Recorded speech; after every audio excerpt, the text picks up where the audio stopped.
Thank you, Carrie, and thank you, Jake, for organizing this. It's an honor to be here with this distinguished panel that I was expecting to be sharing a table with, but, I guess I'll soldier on all by myself up here without them. All right, so I am going to talk about two things in my paper. First, I'm going to address the theme of the symposium directly on the end of religion, and then I'm going to shift kind of midway through the paper and try to develop 4 theses on what I call radical theology of the future. So first on the end of religion, and then on what the future might hold and how radical theology might make a contribution to that future. But I begin with 3 quotes. First from Mark 2:21 through 22 and 27. No one sews a patch of unshrunk cloth on an old cloak, otherwise the patch pulls away from it and the new from the old, and a worse tear is made. And no one puts new wine into old wineskins, otherwise the wine will burst the skins, and the wine is lost in the skin as well. But one puts new wine into fresh wineskins. Then he said to them, the Sabbath was made for humankind, not humankind for the Sabbath. The second is from one of the parables of the Buddha. Monks, I will teach you the parable of the raft, for getting across, not for retaining. It is like a man who going on a journey sees a great stretch of water, the near bank with dangers and fears, the farther bank secure and without fears. But there is neither a boat for crossing over nor a bridge across. It occurs to him that to cross over from the perils of this bank to the security of the farther bank, he should fashion a raft and cross over to safety. When he has done this, it occurs to him that the raft has been very useful, and he wonders if he ought to take it with him on his head and shoulders. What do you think, monks? That the man is doing what should be done with the raft? They answered, No, Lord. What should that man do, monks? When he crossed over to the beyond, he must leave the raft and proceed on his journey. Monks, a man doing this would be doing what should be done with the raft. In this way, I have taught you Dharma, like the parable of the raft for getting across, not for retaining. You monks, by understanding the parable of the raft, must not cling to right states of mind, and all the more to wrong states of mind. And then third, from the Apostle Paul, Romans 10, verse 4, for Christ is the telos of the law, so there might be righteousness for everyone who believes. Religion, at least as we know it, has ended many a time. Indeed, one could make the argument that the essence of religion, at least religion of a certain sort, is the ending of religion. Or put otherwise, the end of religion, as in its telos or its goal, is the ending of religion. So Paul Tillich suggests when he identifies the Protestant principle and distinguishes it from historical Protestantism. The former is not and can never be exhausted by the latter. In Tillich's words, the Protestant principle, transcends any cultural form by containing the divine and human protest against any absolute claim made for a relative reality, even if this claim is made by a Protestant church. By virtue of the Protestant principle, Tillich had no qualms in announcing the end of the Protestant era, and with it, an end to the prevailing form of religiosity in the modern West. With the Protestant era at an end, Tillich held out hope for, quote, a new form of Christianity, to be expected and prepared for, but yet to be named. Never mere negation. The Protestant principle must be understood as protest and as creation, driving towards radical transformations. End quote. Religion ends, and it is born again. But in declaring an end, you're identifying a purpose.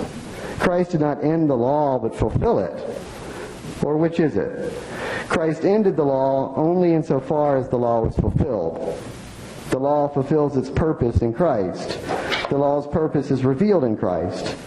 Christ reveals the law's purpose. Much is at stake in this question of the meaning of the end. Beyond the obvious concern over the potential for anti-Semitism within the heart of the New Testament gospel, the history of religions is replete with supersessionist claims, with each new religious iteration fashioning itself as the new and improved version, of the old, rendering what once was obsolete, dead, and buried.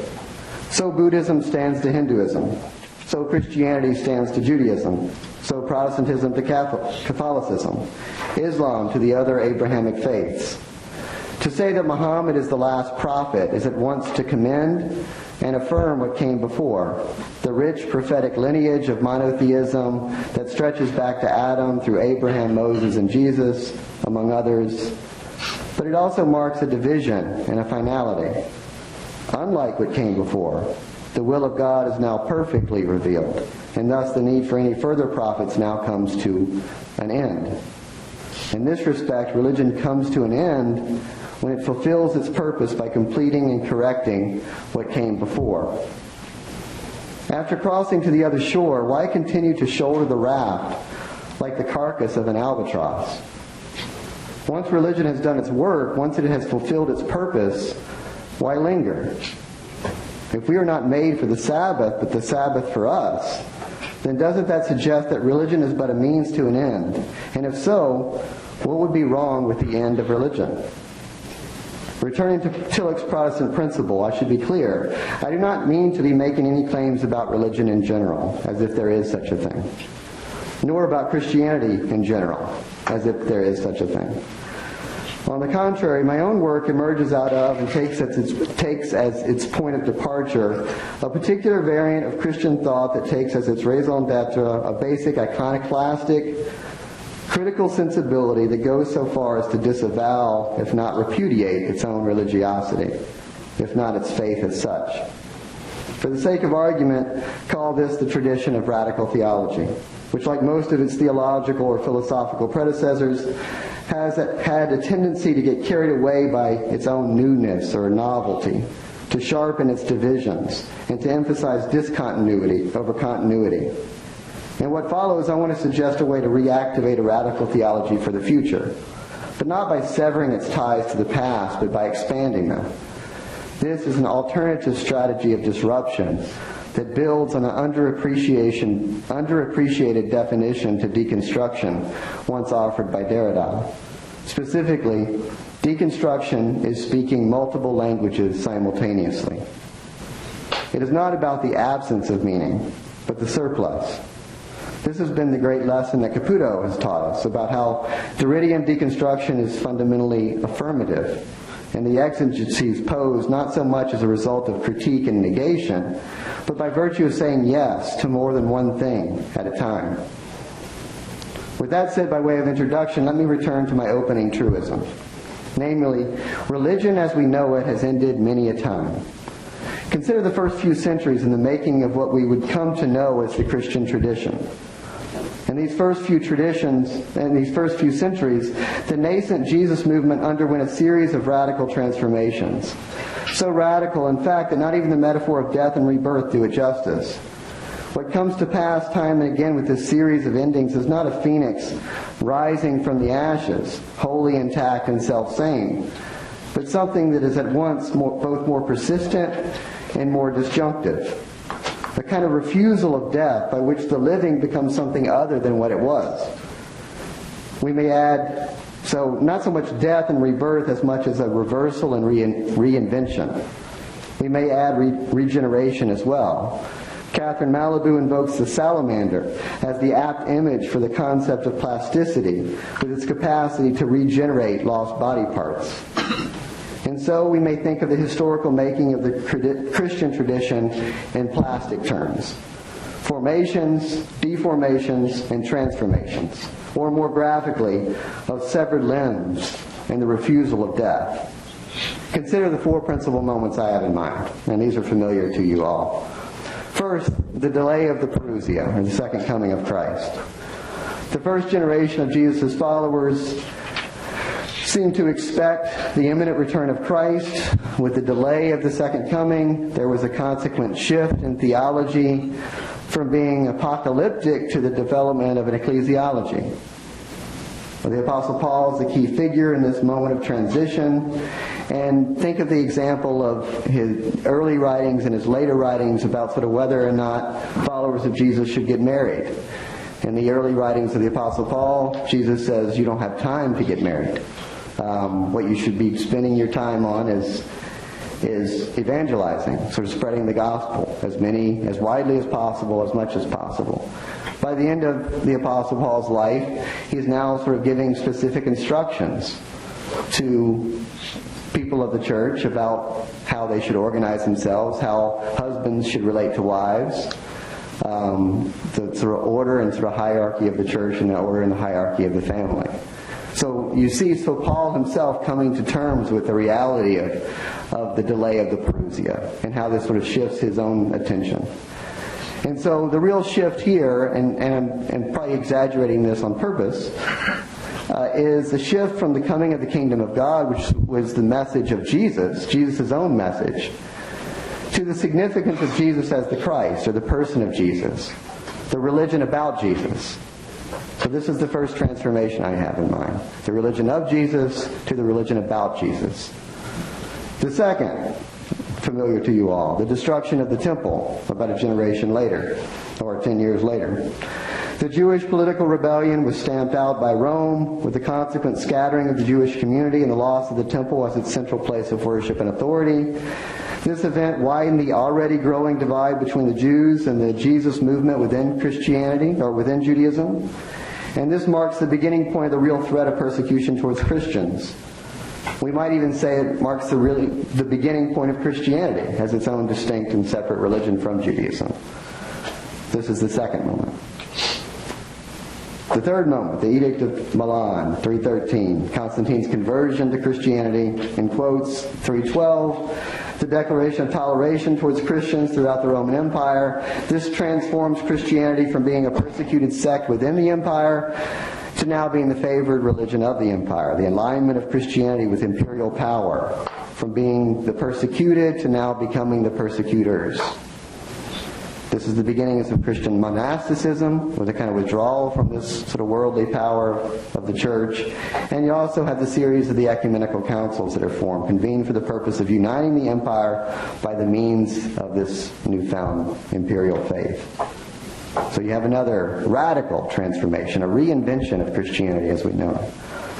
And then approximately 100 years later, the fall of Rome in 410, the earthly security provided by the empire was no longer assured. The church now has to step in and fill that vacuum of power. We have the beginnings here of the papal monarchy and the beginnings of the creation of a Christian culture and a Christian civilization that would endure for at least 1,000 years, if not beyond. So in the first 4 centuries of the Christian movement, or the Jesus movement, or the Christian tradition, whatever we want to call it, we can point to at least 4 instances in which at least the nascent Jesus movement within Judaism, and then later the religion of Christianity, ends and begins again and again and again and again. Of course, we might say that this is a providential history, that the making of the historical church and the codification of the Orthodox creeds were all inspired by the Holy Spirit. Even still, we must nevertheless testify to God's work as a kind of creative destruction. We can go even further back and locate a beginning even before this beginning, in which there was a generation before the first generation of Jesus' followers expecting the imminent return of Christ. What I mean here, of course, is the time of Jesus himself, and a treasure trove of findings from the generational scholarship on the so-called historical Jesus. These are dangerous waters here because, number one, I'm not a historian. I don't know what I'm talking about. And number two, I don't want to defend any kind of Christian supersessionism here. But isn't the reason why some early death of God theologians claim Jesus as the first death of God theologian? It's sort of located in this sort of notion of sort of Jesus' own kind of reinvention and reimagining, or sort of transformation of the faith as he knew it and as he received it. In the language of Levinas, we can say that of Jesus, that he announced the death of a certain kind of God. Jesus was born and died a Jew, of course. There was no such thing as Christianity during Jesus' lifetime. He was not himself a convert. He was not the first Christian. So this is not to suggest the old trope of Christianity somehow replacing Judaism, but instead something central and often neglected about death of God theology is in this claim. Insofar as Jesus announced the end of a certain kind of religion and the death of a certain kind of God, he simultaneously announced the birth of something new, or better, the regeneration of something old. As we postmodernists have learned to say, the desire for God outlives the death of God. Credit Caputo. And now back from the past and into the present. While working backwards, it is possible to establish a line from the so-called nones, those who increasingly identify themselves as spiritual but not religious. This is the sociological term. To Karl Barth and Dietrich Bonhoeffer by way of Kierkegaard and finally Martin Luther. A religionless Christianity that sounds an awful lot like Caputo's religion without religion. If such were the case, then we'd seem to have the answer to the question posed by the symposium. Faith in a postmodern age is a faith without at least a certain kind of religion. In the case of Bonhoeffer, it is without the certain kind of religion that confuses its faith with its cultural form. For Kierkegaard, it's a certain kind of religion that domesticates the radical demands of faith. For Luther, it has the stink of corruption, greed, and worldly excess. So we know that religions end. Even more, we know how theologians have understood their task to be the announcement of the end of religion. But if faith in the postmodern age means merely the replacement of religion with spirituality, wouldn't this be a kind of cheap grace that Bonhoeffer denounces in the cost of discipleship? If there is a line established from the nuns to Kierkegaard and Luther by way of Barth and Bonhoeffer, like my fellow panelists here or up there, Westphal and Simmons, I too cannot help worry about what is lost. I believe the sociologist of religion Oliver Roy analyzes it best in his book Holy Ignorance. Roy, who is an expert in contemporary Islam in the modern Middle East, but more broadly in the forces of globalization, shows how the culture of late capitalism functions as a breeding ground for neo-fundamentalist faiths. He makes it clear that this is not only a phenomenon within American Protestantism, but a global phenomenon impacting Islam, Judaism, and Hinduism as well. He identifies three factors in the contemporary transformation of religion. First, it begins with what he calls deterritorialization. Easy for me to say. Deterritorialization. By which he means not only the movement of people, but the circulation of ideas, cultural objects, informations, and modes of consumption associated with the forces of globalization. Second, it includes deculturalization, by which he means that in order to circulate, religious objects and ideas must appear universal, and thus be disconnected from any specific culture. In this way, in an observation reminiscent to Stephen Prothero's argument from the book Religious Literacy, contemporary religion circulates outside of knowledge by the notion that salvation does not require people to know anything, but merely to believe. As Roy writes, quote, if religions are able to extend beyond their original cultures, it is because they have been able to deculturate themselves. The religious markers circulate without cultural markers, even if it means reconnecting with floating cultural markers. And he gives the example of halal fast food, eco-kosher, cyber fatwa, Christian rock, transcendental meditation. This is the way by which these traditional religious terms have been deculturated and now fit within a kind of circulation of global consumption. And number three, the standardization of religion, which affirms two apparently mutually exclusive descriptions simultaneously. Number one, all religions are the same, and number two, all religions are different. Herein we can see the basic market logic at work, where the promotion, spread, and consequently self-understanding of religion is akin to product differentiation. But once religion is severed from culture and beliefs, held irrespective of knowledge, this is a differentiation of differences that are superficial at best, a differentiation of differences without a difference. Multiculturalism, according to Roy, quote, boils down to obliterating cultural depth and placing under the name of culture a reduced set of religious markers, all of which are similar to the other. The thesis is that, quote, fundamentalism is the religious form that is most suited to globalization because it accepts its own deculturalization and makes it the instrument of its claim to universality. So to return to my question posed, when I say that there's a line established from the nuns to Kierkegaard and Luther by way of Barth and Bonhoeffer and express concern over what is lost, I'm reminded of Tillich's Protestant principle. There's the protest, to be sure, and the relativization of any absolute claims by any historic faith or cultural form of religion. But consider the irony as well. A protest born in the challenge to restore the original purity and radical demands of the faith has established a near universal religious template by which an unlearned faith becomes little more than an identity marker that is only skin deep. By its standardization, it is capable of near infinite reproduction, a repetition without difference, no reformation, let alone regeneration, no change, but stagnation. What is forgotten or lost in this devolution of the Protestant principle is the creative element. This is where I invoke radical theology, and probably where I part ways with Westphal and Simmons. As I inquire about what a radical theology of the future might look like, I am led to the question, what would it mean for theology to be neither reformational nor conservative, but instead transformational and radical? In order to do so, it need not represent itself as totally new or as a complete rupture, as death of God theology of the past has done. And it might get over its fixation on the finality of death and replace it with the image of the stubborn, regenerative life of the salamander instead.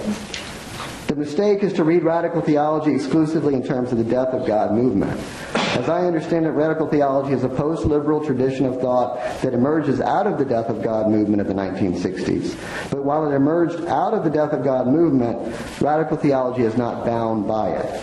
As such, there are ways by which we might both mine and push against the limits of this tradition in order to envision a radical theology of the future that is capable of thinking what radical theology heretofore has left unthought. With that, I want to shift gears from the opening point regarding the end of religion in terms of Tillich's Protestant principle and turn towards the future by advancing four theses for radical theology of change. So number one. Radical theology is post-secular with a difference. Within the broad field of religious studies, there has been a reconsideration of the basic secularist assumption that has been operative throughout much of the history of the academic study of religion. Namely, the notion that the more modern we become, the less religious we would become. This was the subject of an interesting set of articles by Khaled Farouni and Natalia Omar in the most recent issue of the Journal of the American Academy of Religion. The so-called secularization thesis was brought to question by scholars of religion long before the events of September 11.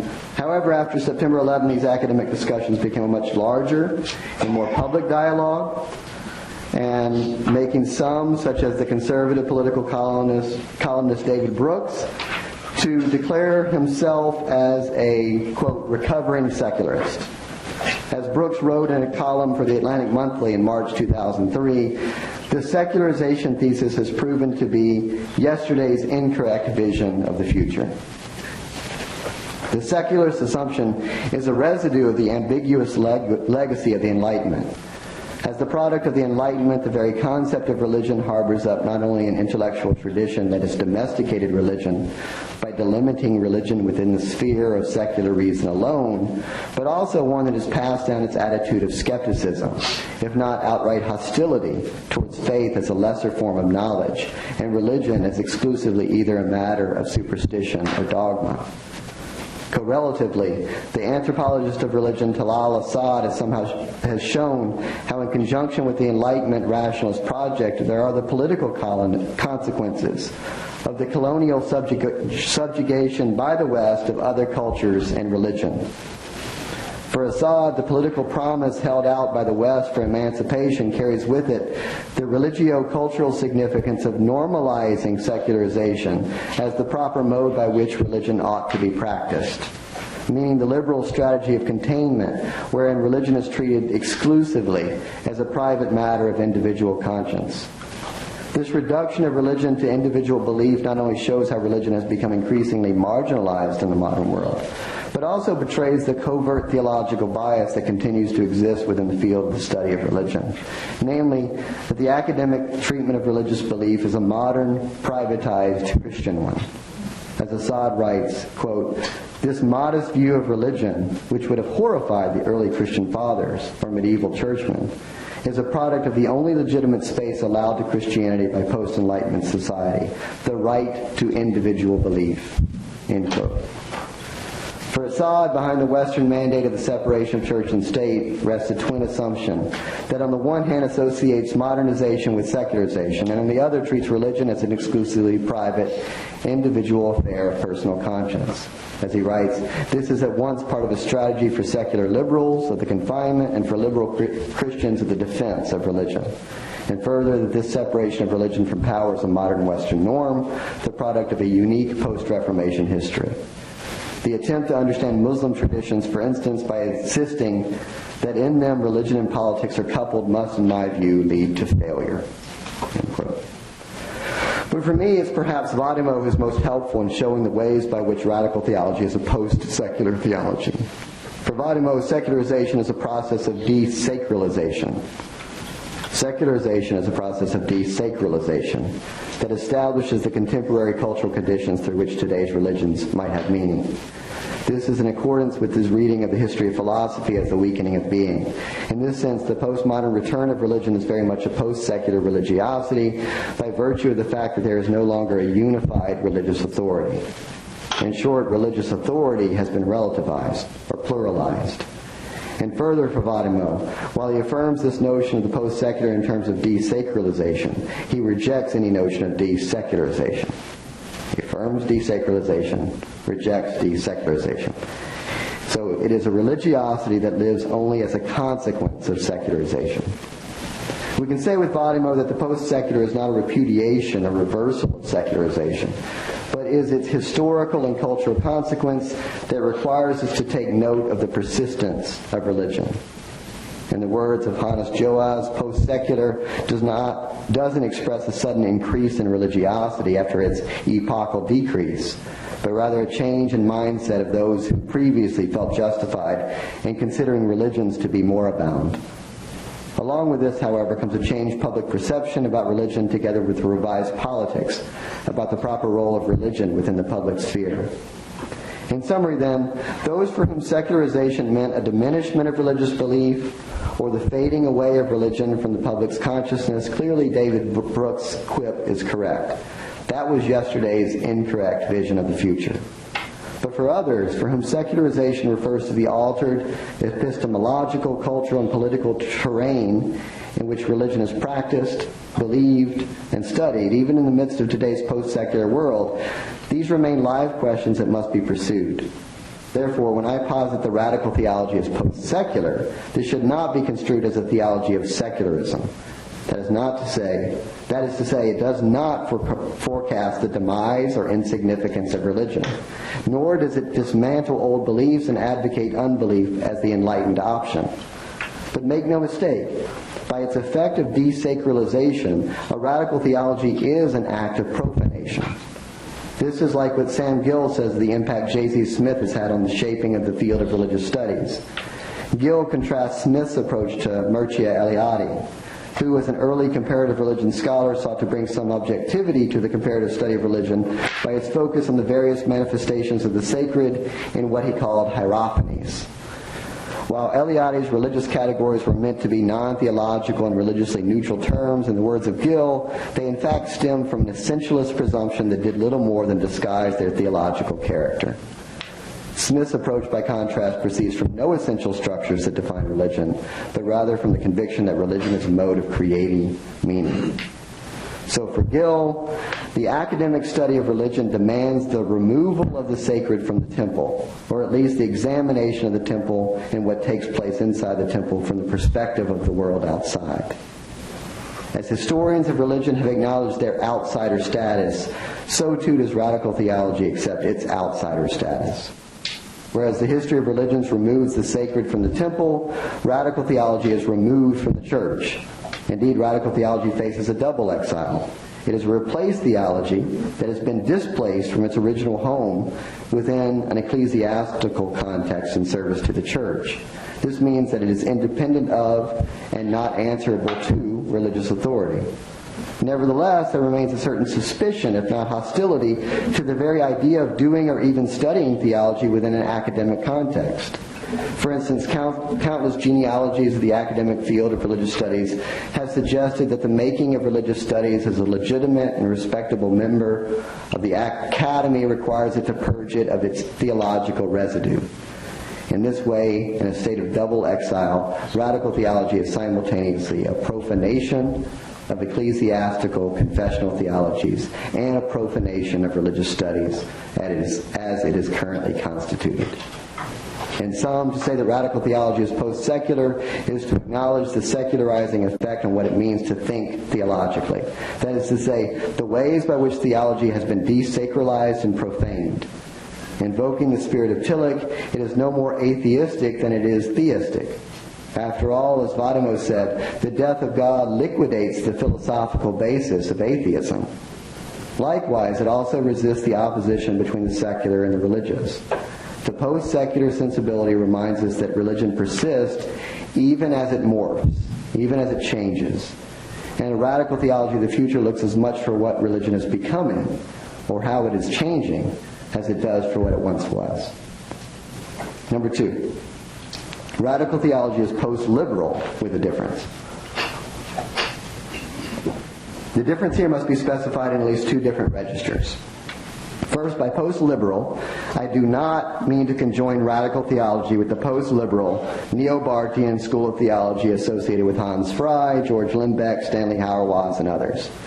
Radical theology is neither neo-traditional nor confessional. Indeed, this is the main point of differentiation for Caputo's radical theology. Namely, the distinction between confessional theology, as he calls it, and a circumfessional theology. The former of which actually exists as the concrete expression of existing religious communities, and the latter of which insists as a demand of thought responsible to the event harbored within the name of God. As Caputo explains, quote, I start with confessional theology while trying to expose it, to expose myself to its own excess, to hold us all open to the event. As such, it is a theology under erasure, or as otherwise known, it is a weak theology. Second, by post-liberal, I do not mean a repudiation of liberal theology. Instead, I mean to mark a particular lineage of thought that grows out of the liberal tradition, but nevertheless can and should be distinguished from it. Radical theology's history is a relatively brief one, as I understand it, beginning in the post-World War II years in a time of considerable angst and upheaval. Essentially simultaneous with the non-aligned movement committed to the political task of decolonization that functioned as an external dismantling of Western hegemony, Death of God theology developed as an internal movement within the West, functioning as an immanent critique. For some, this was equivalent to a post-Christian era, as the moral metaphysical God of the West had been revealed as a false idol, bequeathing a legacy of xenophobia, misogyny, and genocidal violence. For others, the death of God was taken less as a cultural moment in time and more as a metaphysical truth, and thereby announced as the gospel of Christian atheism. And this latter point is what was developed by Thomas Altizer. At its most basic for me, radical theology was born when Dietrich Bonhoeffer's prison cell writings, wherein he issued the challenge to live in a world without the working hypothesis of God. This is a world come of age, he said, and represents a distinctly post-liberal sensibility, and that, like Barth before him, Bonhoeffer totally repudiated the cultural form of religion that was the great achievement of the likes of Kant, Hegel, and Schleiermacher, in their efforts to salvage religion from the Enlightenment critiques. Bonhoeffer's call for a religion-less Christianity sets the template for radical theology's self-distancing from religion. From this perspective, it is easy to see the continuity between Bonhoeffer and Caputo, whose reading of Derrida's Religion Without Religion represents just a variation on a theme. There's one other meaning to the term post-liberal which I'd like to suggest. Shifting registers a bit. How much time do I have? Am I okay? Okay, then I'll belabor this point. All right, so the other sort of point about sort of post-liberal. Shifting registers a bit. By the term liberal, I'm less concerned here with the tradition of liberal theology per se than I am with modern liberalism writ large. It is on this point where the work of the constitutional law professor Paul Kahn has been instructive for me. Kahn's done a lot of work on Carl Schmitt and political theology in particular. Kahn distinguishes between the legal and the political to make the point that there is no liberal concept of the political. There is no liberal concept of the political. What he means by this is that modern liberal political philosophy concerns itself almost exclusively with the rule of law, wherein the idea or the ideal of justice is reduced to equality under the law. Think here of John Rawls's veil of ignorance. The law equalizes and normalizes. The problem with this is not only that by the ever-expansive reign of law there's less and less room for the exercise of sovereignty, or more specifically, the sovereign decision. But more fundamentally, the legal rule does not match our actual political ethos. That is, we say one thing, but do another. Reason does not match the will. Kahn imagines political theology as a kind of phenomenology of actuality. What separates political theology from the normative liberal political philosophy is the attention it pays to sacrifice. These are Kahn's questions. For what or to whom are we willing to lay down our lives? What are the bonds of affection or the stakes of claim on our identity such that we are willing to kill or die? It is one thing to follow the law when there is no perceived existential threat, but what are we willing to do when our survival, the survival of our loved ones, or the survival of our nation is at stake? Or better, not just what are we willing to do, but what have we done? What are we doing right now? What do we do over and over again? And why is it that the prevailing political philosophy provides no good account for how this fits within our supposed democratic constitutional order, wherein we pretend that the will has been subordinated to reason and violence has been brought under the rule of law? And the example that Kahn gives is the sort of reality of torture in a post-9/11 world. The liberal political philosophy is unable to account for that. The law is unable to account for it. But yet, it happens. And we accept the fact that it happens. So we need to expand our political philosophy such that it sort of accounts for these kind of realities that we sort of know full well exist. It's not a normative philosophy in the sense of sort of defending it, but it is saying that we need to be able to sort of like understand sort of the dynamics at work that allow this to happen. So this is not, but it's not just that modern liberal theory is inadequate. Even more for Kant, it's unstable in the sense that it is an untenable effort to avoid decision. As Kant explains it, quote, this is a little long quote. Liberalism fails to comprehend the nature of the political because it is committed to an ideal of agreement, first on the rules and then on the application. In a world in which everyone agrees, there is no need for a sovereign voice. Liberalism, accordingly, has no place for the concept of the sovereign. Without the sovereign, however, there can be no decision. Without the decision, no exception. And without the exception, we never reach the phenomena of the political. So like Kant's transcendental critique of liberalism, my critique of radical theology is an effort to both draw and push against its own limits. My point is not that radical theology has somehow been complicit with regimes of power, this in spite of the fact that it has operated almost entirely within the providence of a largely Western and Christian discourse, and it has largely neglected the potential alliances between feminists, liberationists, and process thinkers. Instead, my critique has been that it has been ineffectual, not lacking in reason, but will. This critique is consistent with the standard academic narrative of the movement, but with a difference. There is little debate over the fact that radical theology has been marginalized and obscured. But what I want to suggest is that it is possible to make a virtue out of this necessity. This is the importance of the rhetorical strategy adopted by the late postmodern theologian Charles Winquist, who was my teacher, when he identifies theology as a minor intensive use of a major discourse. Pushing Winquist even further, this rhetorical strategy must be identified as a point of resistance. Radical theology is not a form of play for personal edification, not the soteriological drama in another register, but a willful political act of creative destruction. It is post-liberal in that it rejects the modern liberal separation of powers that renders religion merely as a cultural artifact or as a matter of individual personal conscience. In short, radical theology is post-liberal insofar as it is a political theology. And going one step further, it is a political theology insofar as it makes a decision by giving expression to its own preferential option. I'm invoking liberation theology there. So number 3. Radical theology is a political theology or a liberation theology with a difference. The critique of radical theology that I've developed elsewhere is that it has been insufficiently political, and further, that there is no truly radical political theology. This concern has been mitigated in recent years, both by those who self-identify with the radical theological lineage and by the widespread theoretical attention to political theology, and those concerned with the legacy of Carl Schmitt in particular. But by far the most effective and far-ranging theopolitical intervention has been that of liberation theology. It has been certain feminist theologians and queer theorists who have best worked at the crossroads of radical theology and liberation theology.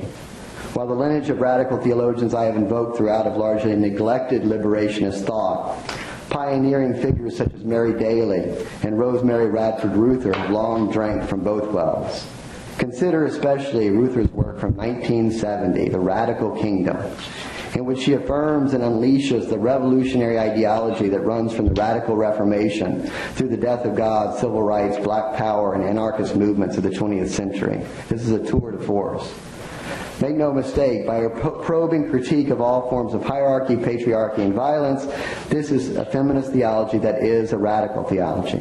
And even more, this radical feminist theology demonstrates not only the possibility, but also the efficacy, I never can say that word right, of a radical political theology. Likewise with the work of Marcella Althaus Reed. She has invoked the roots of liberation theology as a dynamic theology that once embraced the hermeneutics of suspicion. But when it comes to issues of sexuality and family norms, it has been seized by a kind of orthodoxy. Interestingly, according to Althaus Reed, this heterosexual norm is not a reflection of the views or priorities of the base ecclesiastical communities, the urban poor, and those who have been excluded from church discourses for centuries, but instead it is a product of academic colonization on the part of Euro-American scholars. She claims a kind of closet liberation theology developed at the fringes of the churches that has been closer to popular Latin American spirituality and culture than the orthodox liberationist discourses. This closet theology is a radical theology of kenosis, so radical in fact it is not only emptied of ideological methodologies, and its message is not only fundamentally altered, but it also runs the risk of its own death. What Althaus Reed shows is a liberation theology that puts its own difference at the center of its critique and renewal. As such, it is a liberation theology with a difference. In addition to these figures, I believe that the work of Catherine Malibu also has important repercussions. When I cite Malibu as a principal resource for radical theology of the future, I want to suggest that the repercussions for a new species of liberation theology can sort of emerge from her work. We see her, for instance, achieving a rehabilitation of the word essence in her discussion of sexuality and gender. It is a critique, albeit a sympathetic one, of the social constructivism of queer theory, whereby the ties between biology and identity have been absolutely severed. It is a refusal of the distinctions between mind and brain that rest in her fundamental ontology of change. Malibu represents a new and different kind of radicality by her insistence that there is something more fundamental than identity and difference. This means by her reckoning that revolutionary emancipatory change is achieved not by a politics of identity, but first and more basically by the recognition that before the difference of identity comes the change of being. Being qua change, the change that happens by which each and every being always and already becomes different from itself, always differing. This is a different difference than that of Derridian difference, because it is a difference predicated on change. For Malibu, difference does not operate as a transcendental concept, nor as a quasi-transcendental concept. Instead, it is derived, it's produced, it's secondary. Difference is displaced by change. The really real is change by virtue of which differences happen. Likewise, it is a different difference than that which has animated the politics of identity, and also different from Althaus Reed's indecent theology. This puts the moral, political, theological, and philosophical critiques of essence into critical relief. What is it about essence? And think about this, the critique offered by sort of feminist theologians especially. What is it about essence which we rightly object to? When employed in discussions of sexuality and gender or with race, the problem with talk of essence is that it implies, it is associated with, and it is employed towards the end of a fixed essence, a naturalization of social norms, an ideological construction that then provides the rationalization of and script for continuing prejudice and oppression. But what if, in contrast to this fixed notion of essence, essence is thought of in plastic terms? The differences would be no less real, even no less material or biological, even while being recognized as a product of our own making. Differences have a history, a heritage, differences matter, and while real, biological, material, that would need not imply that we are stuck in or with these differences, captive to this history, stuck in a perpetuation of the same. Because just as before difference comes change, change never stops. Without beginning or end, a metabolic ontology that just might be the basis of a new and different liberation thinking, liberationist theology. This is the radical political theology I have in mind. Its merit, as I see it, is a more robust political ontology. This would be a political becoming of radical theology that does not eschew ontology for its tendency at totalizing or essentializing, but instead recognizes in being the very nature of change and resistance. As such, it would be a revolution for both radical theology and liberation theology alike. And fourth, and finally, radical theology is ontotheological with a difference. I'm going to get myself in trouble with this, I remember. At least since his short, but I'm going to invoke sort of Caputo to my cause, whether he likes it or not. At least since his short instructional text, Philosophy and Theology, Caputo has sought to bring philosophy and theology together. He advises thinking the two as, quote, different acts or modes of thinking as two different dimensions of a whole human life that can happily and productively coexist. By holding the two together, it yields thinking believers or believing thinkers, people of learning and faith. A happy marriage. At least since the time of Heidegger and his highly influential critique of the so-called problem of ontotheology, this mixing of discourses has been the exception rather than the rule. For the most part, philosophers and theologians following the wake of Heidegger have wittingly or unwittingly accepted his prescriptive analysis that philosophy and theology make two, along with the consequent assertion that there can be no Christian philosophy or no philosophical theology. That to write a theology, the word being should not appear. That Christian philosophy is nothing but a square circle or a round square. I forget which one it is. Given this Heideggerian legacy, I do not want to diminish the significance of Caputo's breaching of the divide between philosophy and theology. In Heidegger's insistence on treating philosophy and theology as two separate and distinct discourses, this has been one of the most unfortunate consequences of the identification and analysis of the problem of ontotheology, if you ask me. But as I have also tried to demonstrate elsewhere, holding philosophy and theology together gets us only partway to the more fundamental task, which is the rethinking of the ontotheological condition itself. While much of contemporary philosophical theology has been preoccupied, if not consumed, by the task of overcoming ontotheology, theology might become more radical by thinking ontotheology otherwise, by embracing rather than resisting the ontotheological dimension of thought. And I realize this is heresy to some. And this is where, for me, Malibu's work fits in. In short, beyond radical theology's almost exclusive identification with the death of God comes Malibu's profession. God is not dead, God is plastic. As I've argued, the identification and analysis of the problem of ontotheology belies a quest for purity. In the place of this, I suggest miscegenation and metamorphosis as two images of the reject that might help to reclaim the ontotheological condition of thought. Ontotheology is a mixed discourse. It recognizes the ethico-political significance of thinking on the border. Thinking ontotheologically is a rejected way of thinking that nevertheless gives birth not so much to something new as to something old, something impure. A miscegenated form of thought does not reject the reject, but instead it rejects the misguided quest for purity and the task of overcoming. Likewise with metamorphosis. The traditional reading of the problem of ontotheology is concerned with how it establishes an artificial limit. From the beginning to end and from the ground up, the identification of God with being is complete, a totalizing gesture that renders human history as irrelevant, if not dead on arrival. God is established as the eternal norm from which there can be no deviation. As such, ontotheology is the ultimate alienation. Liberation is predicated on an impossible infinitude because change is considered a violation of the natural order. This is by the standard reading of ontotheology. And it is a fundamental self-contradiction. Radical immanence betrays a secret desire for transcendence because the being of God is a God beyond God and a God beyond being. But what if, as Malibu insists, there can be, quote, radical transformation without exoticism?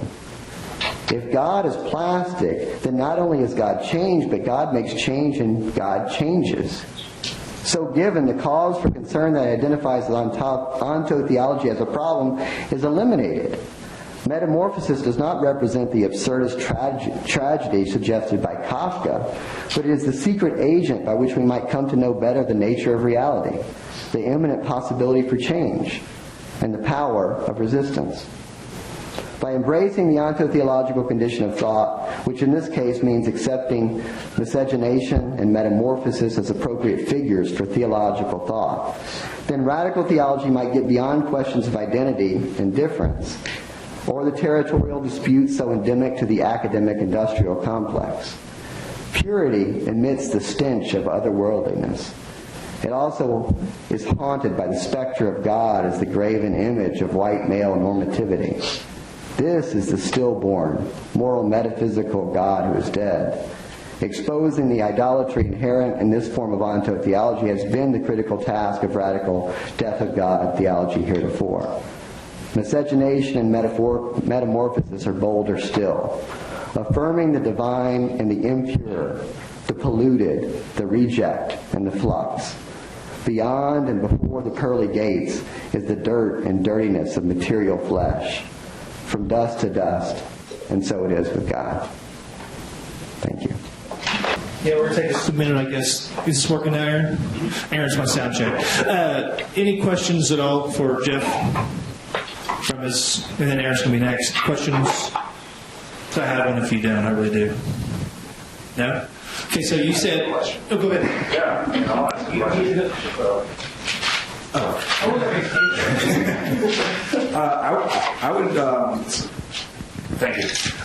It's not so much a question as I would just like to hear you speak a little more about the relationship of liberation theology and radical theology, because as I see it, there is kind of a liberationist impulse in radical theology that is often overlooked. So maybe you could speak to that just for a minute. Okay. Because I was really interested in that. Yeah, absolutely. And I've got myself in trouble for a footnote I once wrote when I was first making my initial foray into political theology, in which I was trying to articulate a critique of radical theology, that it had not sort of really engaged the work of feminist or liberationist thinkers in the past. But then I sort of went one step further and suggested that liberation theology and sort of process theology were insufficiently radical. And what I meant by that at the time, and I've since sort of reconsidered this position, was that liberation theology sort of had a kind of radical form of political engagement and social analysis, certainly. It's the reason why, church hierarchy sort of rejected it and sort of effectively stamped it out, right? Because of its sort of Marxist overtones. But when it came to its religious teachings, it sort of remained kind of safely within the fold of traditional Christian doctrine. And sort of applied that sort of to this kind of radical, sort of revolutionary social analysis. But it didn't allow that to then kind of reflect back on sort of what that means for rethinking the conditions of possibility for theological thinking. So that's what I meant at the time. And I think part of that is true, and there's sort of one thinker in particular who is very influential for me, Alistair Key, who kind of makes this argument sort of much more extensively than I. But sort of the problem with making that sort of absolute declaration is that I had not sort of read nearly as widely in sort of liberationist thought that I should have. I mean, it was sort of early in my sort of seminary education. I sort of had some minimal exposure to it and sort of made some general absolute claims sort of based on that. And so after sort of being called to task for that footnote that then subsequently became sort of the basis of a kind of a couple of publications, both from myself and I'll put the blame on Clayton Crockett. What we did, what I've done sort of since then is sort of take a look at sort of how precisely sort of liberationist theologians have sort of asked this question of how do we think theologically differently as a consequence of these kind of concrete political and social concerns. And I think Althaus Reeds is the perfect example. That sort of she subjects sort of theology to its own kind of dissolution and death every bit as much as any death of God theologian has done. So I think instead of cutting that conversation off and sort of declaring it sort of moribund, what I'm trying to do now is sort of open it up and just sort of figure out ways in which these can be sort of mutually enriching. I certainly think it sort of breathes new life into radical theology, which has been insufficiently political in my view. But I also think it can provide a kind of new theoretical kind of orientation for how to do liberation theology. And for me, that's where melody fits in. Yeah. Anybody else? Yes, sir. Let me read the mic to you. I'll listen to you. It's like, let's make a deal. Hi, thanks very much. The fourth thesis, that God is ontotheological, strikes me as quite provocative. And I simply ask if you could elaborate on what you mean. And I also am not familiar with the author you were citing, Malibu. Mm-hmm. So God is plastic? Yeah, if you could just simply elaborate on what you were getting at. Yeah. This is, I'm sort of revisiting all sort of the mistakes I made in the past. Because my first book was called Between Faith and Thought, an essay on the ontotheological condition, in which I sort of looked at both Heidegger and Barth specifically as kind of setting a template that 20th century philosophers and theologians kind of wittingly or unwittingly followed, that sort of, wittingly or unwittingly kept philosophy separate from theology. And I think sort of did a disservice to both as a consequence of that. And so I, through sort of an engagement with sort of figures like Ricoeur and Levinas and Derrida, ultimately I try at the end to try to kind of break down that kind of artificial division, and show how these things can sort of be mutually enhancing. And in some ways, if you sort of look at sort of Derrida's work, almost every time he sort of talks about theology, he's talking about the problem of ontotheology. And he resists that kind of designation for his work. Sort of, I would get myself in trouble. I mean, I think sort of if you look at Sir Jack's early work, it was a long time before he came out as a theologian, as he says in Weakness of God. I'm looking for him to nod, but he's not nodding right now. But he says it. So it's a long time before he comes out as a theologian, because theology has this sort of bad association to it. Sort of theology is sort of, as Heidegger said, it's a closed form of thinking. It's not open and it's not genuine thought, right? So I tried to sort of break that down. I tried to sort of say that there's a different way of thinking about theology. And it's not that I sort of disown that or anything like that, but it wasn't until I really studied the work of Catherine Malibu, who was a student of Derrida's, that I felt like I was able to kind of develop a kind of understanding of being that really allows one to sort of rethink the problem of ontotheology. And the same sort of logic applies to liberation theology as it does to the problem of ontotheology. So again, sort of the way I put it in the paper, what is it about the problem of essence, sort of for social constructivists, someone like Judith Butler, let's say? What is it about sort of talk of essence that they object to so much? And the problem with essence is that it's thought of as being fixed. It's this kind of ideological sort of social construction that then becomes naturalized, right? And so if you think about essence in plastic terms, that is, that it sort of is capable of changing, sort of taking on different forms, of sort of reforming and deforming itself, then essence is no longer the bugaboo that it was before. Essence sort of changing sort of essence can allow you to sort of relink what had become delinked between sort of biology and culture, or nature and culture. And you're not stuck with the kind of ideological prescription of social norms that the social constructivists object to in the first place. Does that make sense so far? Okay. So then the second part with ontotheology, same kind of thing. What's the problem with ontotheology? Sort of if one sort of thinks of being in static terms, then sort of once you identify God with being in static terms, then you've got this kind of, in some ways, kind of artificial limit in which you're sort of claiming to know both sort of the ground of God's existence and sort of the height. And so this becomes a kind of total immanence that's totalizing. Not just essentializing, but totalizing. But if you're able to sort of think of being again in terms of change and plasticity, then one can sort of relink what had become delinked. Heidegger says if he were to write a theology, the word being would not appear. The reason is because sort of God is sort of structurally unknowable, sort of factually unknown, that kind of stuff. But sort of now you can sort of think about sort of being and sort of God with respect to sort of changing essence. A kind of metabolic ontology is the way Malibu talks about it. And so the kind of problems associated with ontotheology being this kind of totalizing sort of immanence it can be disrupted, sort of broken open a bit because of the kind of flux that's introduced with the word being. Hopefully that makes sense. And so this is just a kind of suggestion that yes, the problem of ontotheology is definitely a problem so long as one accepts the kind of Heideggerian critique, and that sort of implies sort of accepting a certain reading of Heidegger on the question of being. But once you sort of rethink the question of being in plastic terms, that sort of leads to a totally different analysis of the so-called problem of ontotheology, in which maybe it's not even a problem anymore. Okay, thank you, Jeff.